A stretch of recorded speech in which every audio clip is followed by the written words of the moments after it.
Para makita nyo po. Ayan. So ito po yung kakalabasan niya mga amigo.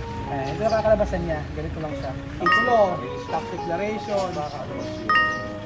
Ano ba? Yung plano nga po, kailangan nakapirma lang. Yung plano, ito, yung ganito. Electrical. Tapos po, Magandang araw po sa inyong lahat mga amigo. Kumusta po ang bawat isa? Natin po tayo sa may Cavite.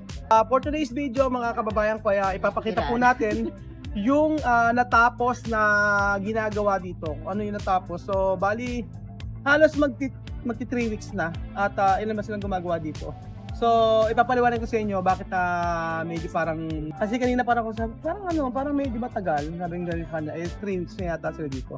So, tingnan po natin mga amigo, at ay matuto sa pagpapagawa po ng bahay. So, ayan po mga kababayan ko, nandito na po tayo. At ganito po yan. Ang challenge po kasi dito, nakita ko po sa inyo mga amigo. So sa una po, binagbag po kasi lahat yan. So nung binagbag po ito lahat, medyo natagalan. Sabi ko nga po sa inyo, Marvin, ilang linggo itong pinanggal? Isang linggo mahigit kasi, buhos kasi siya. Yung dating gawa dito, matibay talaga. Tapos, nahirapan sila sa pagbabakbak ng mga semento. Kaya ngayon po, itayo naman na yung mga postes, bubuhusan na rin naman nila. At sabi ko nga, nung mas madali talaga magpagawa kapag kabasal po o kapag po lupa lang talaga. nahihirapan silang magbukas, nahihirapan silang magpagbag. Tama ka palang flooring nito. Kaya pagbubutas man lang nung diba, bumili pa nga tayong jackhammer. Bumili kami ng jackhammer, ganyan. Kaya inabot ng ilang weeks ba ginagawa to? Mahigit. Dalawang na mahigit po ito. Pero kung ito ay loting-loti lang, kung bakanin loti ito, na hukay lang ito, saka matagal tapos na pinahakot pa natin isa-isa. yun. Sinako lang isa-isa, naka-tricycle ay naghahakot. Alam nyo po dito, kasi syempre wala kami makuha na sasakyan na pwedeng magkakot ng mga panambak.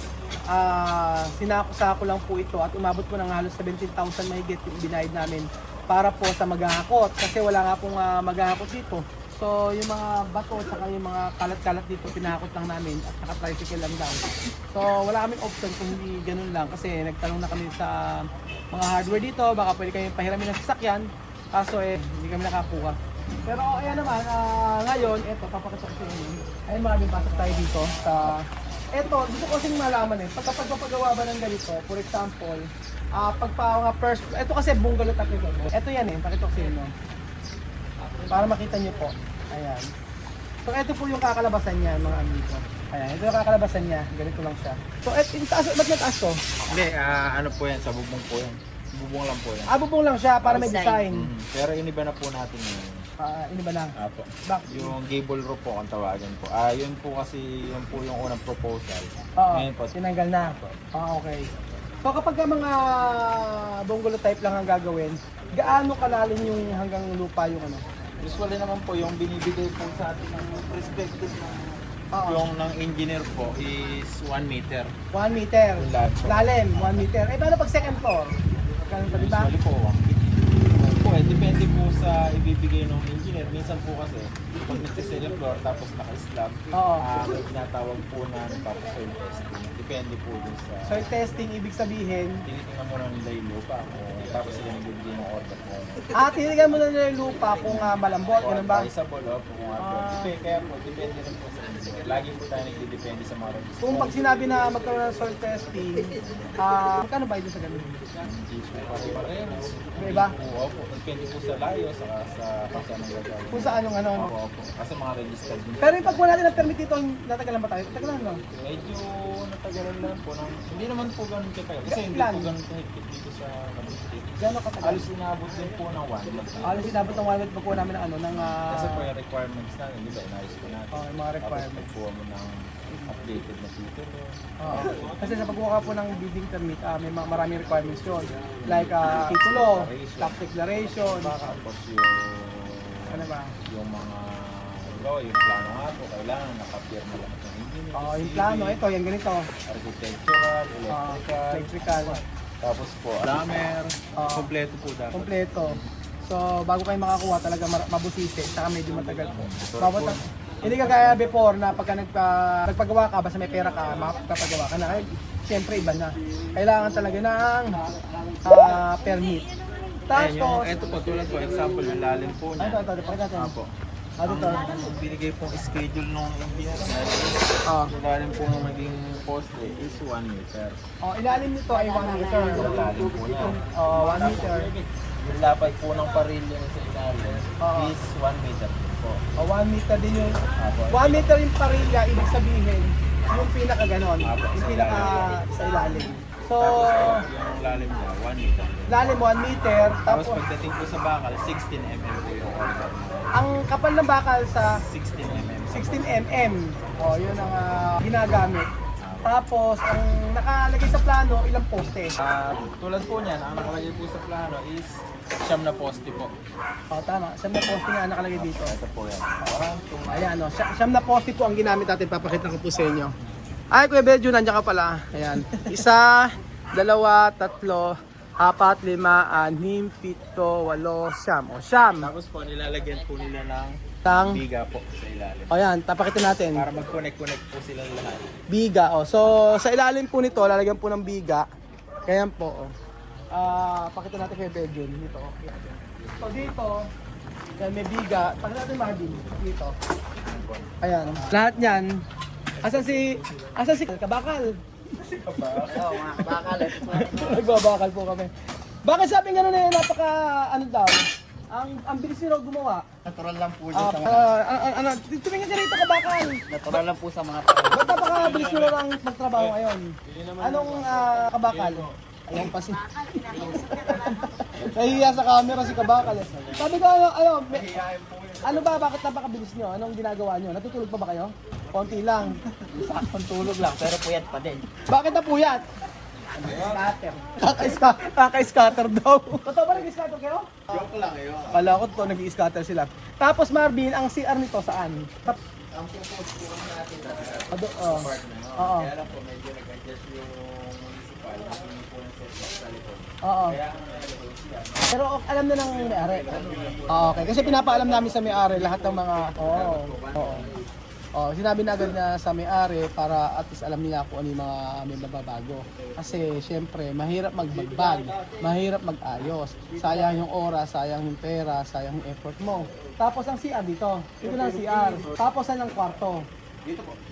Ilang kwarto? Dalawa? Dalawa po. O yan, dalawang kwarto. Dito ang kwarto, isa sa bed. Dito ang isang kwarto, tapos sa kabila. Tapos ito yung isang Tapos dito kwarto. yung isang kwarto. Yan. Tapos saan ang... Kitchen po sa dining. ito yung kitchen. So dito raw yung kitchen. Dito po yung Kitchen. bali yung lababo po niya nandito po. Tapos po may pinto po yan pupunta sa likod. Ay, hindi ko, ano yun?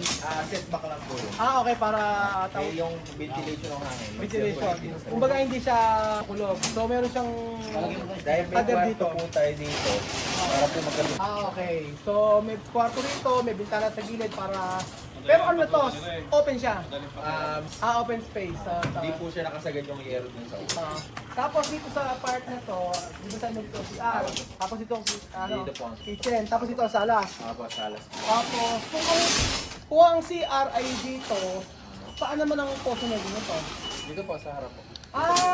Dito yung propose yung poso negro. Hindi, maganda naman po yan once na napuno. Hindi mo May pang ano lang.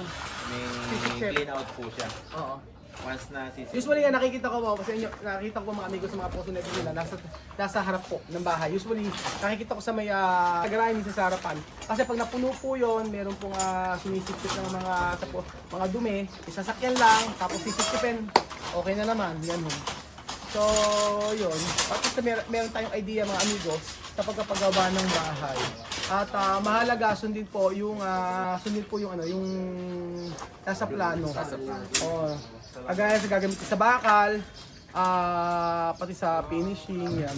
Kompleto po. Kaya nakakasigurado po kayo mga amigo na sa amin, kapag nagpagawa kami, napaka-transparent po namin. Susundin lang po natin kung ano yung nasa plano, kung ano yung pinirmahan ng engineer. So, whether yan ay magtagal, kagaya nito, hindi namin in-expect na ganyan katagal yung pag-clearing. Sobrang tagal, 1 linggo. Pero kung tutuusin, kahit na matagal yan, And naayos pa rin naman at nakapagsimula. Actually, tama ako Marvin, no? Tama ba Marvin? Apo. For example, yan, nakapagtayo ng poste yan. Apo. Napakabilis na lang yan. Mabilis na lang po. Kasi po once na nabuhusan na yung mga biga po niyan, papatungan na lang po siya ng asintada. Tapos sa taas, lagyan uli Ng beam po ulit. ng biga. Apo. Oo. Biga So sa baba may biga, sa taas meron din biga. Yung pinaka bakal po, nakapaikot na ganyan. Tapos pagkayari nun, edi ano na, tagon, Bubong po, balangkas. balangkas, then bubong na, ayun, latada, I-finishing. i-finishing na, gano'n.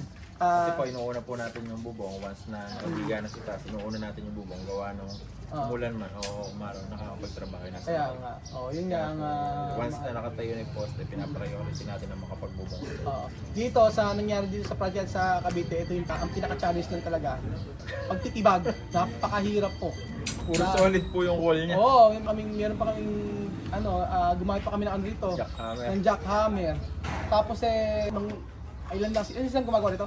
Wala. 6 po. 6 silang gumagawa dito.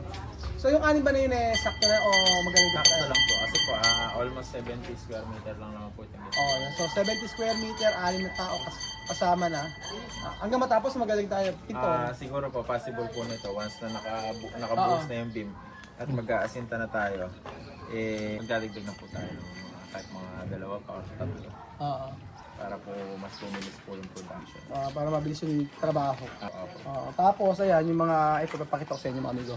Kagaya niyan, yung mga buhangin, pinapasok namin yun. Ayan, pinapasok nila. Tapos pagka Sunday kasi bawal mag-ingay. Kasi yun lang yung time para makapagpahinga dito kasi subdivision to. Kaya ang nagiging trabaho nila pag Sunday sa bakal. Nagbabakal po. Nagbabakal sila. Kaya po pag piniprepare nila, yun po. Yun po yung nagiging. Kaya nga. Ayan po yung beam na yun. Ayan na. Tapos pagkayari ay din namin yung mixer. May mixer po kami dyan sa labas. Para So ito babagbayin din to. Ako, tatanggalin. Mabagbagin. Tapos nagawa kami ng ano rito. Nilagay kami rito pa po. Simento, hindi po. So ayun po. Ayan si Madam na masama ang pakiramdam mo? Lapit na? Ha? Alam na. Magbebe na mas marang pakiramdam mo? Hindi. Ano nararamdaman mo? Ano? Gutom na naman siya. Alika, tuturuan ko ha. Tayo kayo Belgium. Tayo kayo Belgium. Alika, dito ka, madam, alika dito. Kabakal, alika. Alika dito, sa kabakal. Alam nyo, dito sa team natin, halika kabakal. Halika. Turuan mo sila kung paano sa umaga paano ginagawa nyo sa yung workout nyo. Turo mo sa kanila. Dinik ayan. Tuturo sa inyo ni kabakal. Ayan, para magsipayat. Sige. Okay, ganun mo. Nagtitiktok lang kami. Sige, paano?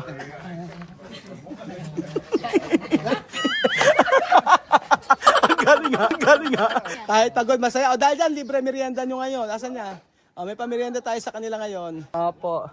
So, ayun po mga amigo. Kailangan lang pala magsayaw para magkaroon ng merienda. Mas magaling. Ikaw nga, madam. 1, 2. Dito ka, madam. Halika rito. 1, 2, 3. TikTok. Ano? Charap pa rin ang gusto. Mahal yung pa rin yung sayo niya. Bagay ito kasi para rice sa may dison eh. Paano yan?